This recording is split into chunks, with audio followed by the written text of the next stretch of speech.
Poles executed for hiding Jews are declared martyrs by Pope. Here's a summary of the article. Vatican City, Pope Francis on Saturday declared as martyrs a Polish couple who were executed by German police during World War II for hiding Jews in their farmhouse. An informant apparently betrayed them, and the Jews were killed by police in March 1944. According to Yad Vashem, the World Holocaust Remembrance Center in Jerusalem, the couple had witnessed the execution of Jews who were seized from their homes during the summer of 1942. While the search was on for other Jews, a Jewish family of 6 sought shelter with the Ulmas, who took them in, along with 2 sisters from another Jewish family, hiding them in the garret of their farmhouse. German police discovered the Jews on the farm and fatally shot them, before they murdered the farmer, his wife, who was 7 months pregnant, and children. Poland was the first country invaded and occupied by Nazi Germany in World War II. Members of Poland's resistance and government in exile warned the world about the Nazis' mass killing of Jews, and thousands of Poles risked their lives to help Jews, even though other Poles murdered or victimized their Jewish compatriots. Nearly all of Poland's roughly 3 million Jews were killed by the Germans and their collaborators during the Holocaust, and the Nazis built their major death camps in occupied Poland. This post received a score of 6,900, with an upvote ratio of 97%. Here are the top comments in response to this article. In the same strain, if you're interested in modern-day saints, check out Maximilian Kolbe, the patron saint of drug addicts. I hope I could have the same morality as these people did in a nightmarish situation like that. Greater than Maximilian Kolbe fun fact, his father was an ethnic Berliner and his mother Polish. Much of his father's family migrated to New York and Minnesota between 1830 to 1868 from Berlin and Bad Hersfeld.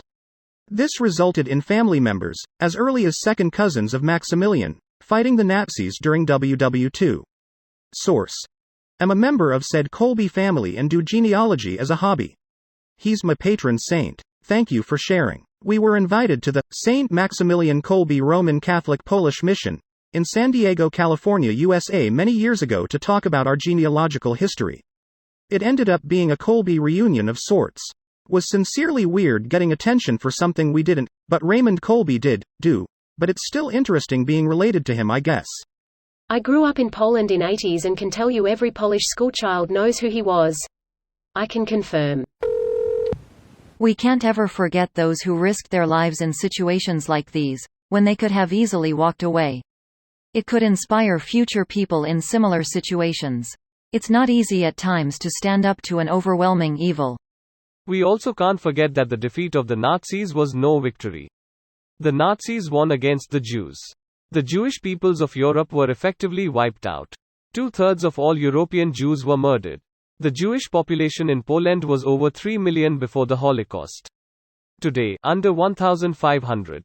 We cannot let even the first steps of fascism or flirtations with Nazism seep into our society. By the time we realize we need to stand up, it is too late. I've never heard it as one against the Jews. When you explain it that way, it certainly crossed off an item on the Hitler to-do list. I was listening to Behind the Bastards Non-Bastard Christmas episode, and learnt about a Dominican nun who hid Jewish resistance fighters in her convent, smuggled them in weapons, and was really keen to fight alongside them. They insisted she stay. What a legend.